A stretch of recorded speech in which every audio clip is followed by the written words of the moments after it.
Have you ever woken up in the middle of the night, haunted by the feeling that your business idea isn't original enough to compete?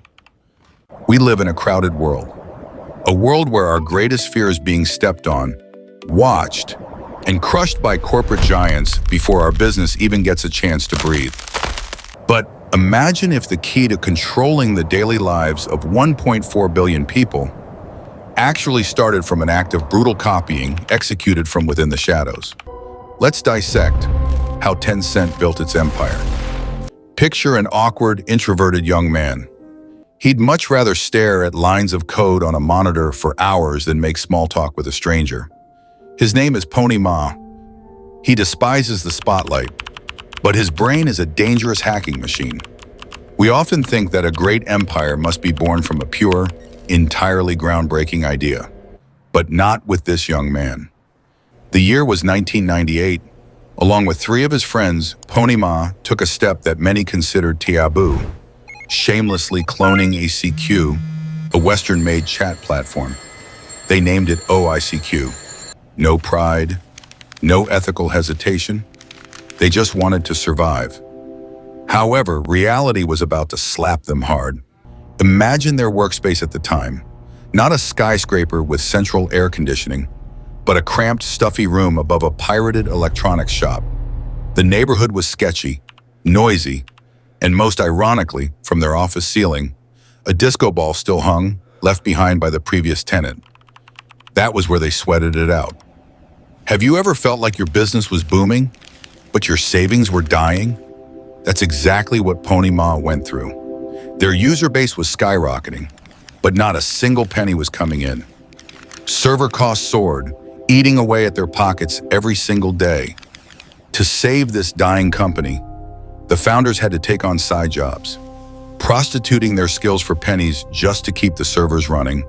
And just when they hit rock bottom, the final blow landed. Just 9 months in, the American giant, AOL, slapped them with a crushing lawsuit over intellectual property infringement. They were broke, running out of air, and now facing the threat of being dragged to court, an end that felt all too real before their fight had even truly begun. When the legal doors begin to creak open and your wallet is completely empty, what would you do? Put yourself in Pony Ma's shoes, heavily stressed, unable to sleep, watching the numbers in the bank account and evaporate. He gave up. He approached the tycoons, intending to sell Tencent for a bargain price. But the response? A cold rejection. Every potential buyer shook their head, viewing this chat app as a dead end, digital trash that generated no revenue.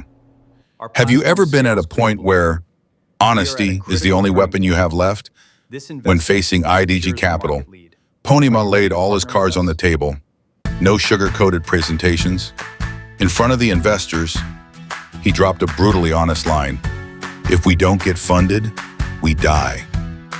A psychological gamble. And strangely enough, that raw vulnerability struck a chord with the capitalist. A fresh $2.2 million flooded in. They were given life support. But the storm never truly passed. Facing defeat in court, they were forced to strip away the name OICQ and change it to QQ. A blessing in disguise. This rebranding exploded, capturing 50 million users in a flash. Yet, right outside the gate, the real monster was already waiting. Microsoft landed in China with MSN, preparing to crush Pony Ma's small team with their limitless capital. How does a small ragtag team fight a global superpower? With brutal agility. While Microsoft stumbled inside their fat, slow bureaucracy, Tencent moved like gorillas, adapting instantly to local needs. MSN was brought to its knees. However, victory often breeds a new kind of monster. Imagine an ego spiraling out of control when you feel untouchable. In a bloody conflict against Qihoo 360, Tencent took an extremely arrogant step. They forced millions of users, delete the competitor's antivirus now, or lose access to your entire QQ network. The public was furious. People realized that the introverted kid they once pitied had now morphed into an empire out of control, ready to choke anyone who stood in its way. When an empire reaches the peak of its glory, the ultimate test isn't how to climb higher, but having the courage to destroy what they built with their own hands. Imagine while QQ was completely dominating the market, Pony Ma made a crazy decision.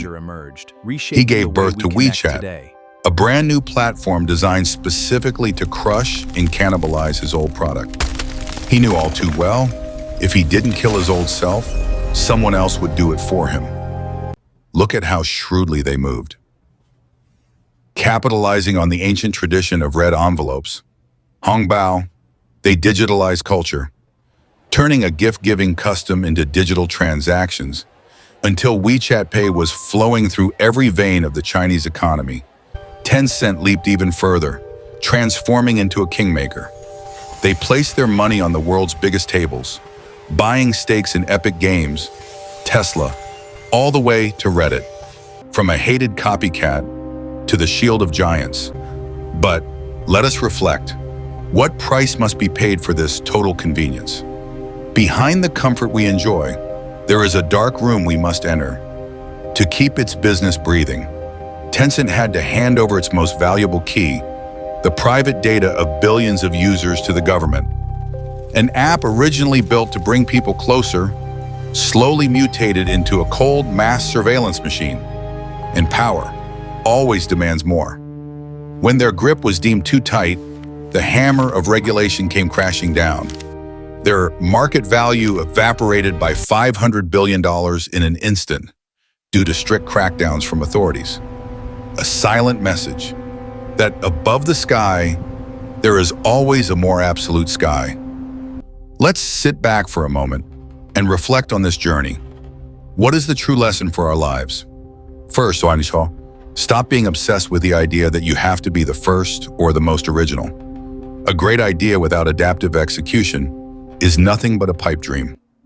True victory belongs to those who can read the pulse of the market with the sharpest sensitivity. Second, remind yourself, every compromise on moral values always carries a heavy price tag. Financial success built on trading the integrity or privacy of others will ultimately only breed a fragile dependency on the mercy of political power. And finally, adopt the shark womb mentality. Never fall in love with your comfort zone. To survive the raging storm of rapid change, you must have the immense courage to destroy your old products, old habits, or old ego before the outside world destroys them for you. In the end, Tencent shows us a cold reality. That a business can crawl from a cramped room above a pirated shop, armed with nothing but copycat products, and transform into the shadow ruler, controlling the veins of the global economy. However, their history also leaves a stark warning for your life journey and in mine. No matter how wealthy the empire you build, no matter how powerful your network, everything will still feel fragile and can instantly bow under the control of a higher authority. If from the very start, its foundation was built on moral compromise, the choice is in your hands. Build something timeless or something massive yet fragile. Click the video on your screen right now to dissect how American tech giants built their empires with a completely different strategy. Let's reap the wisdom and see you in the next breakdown.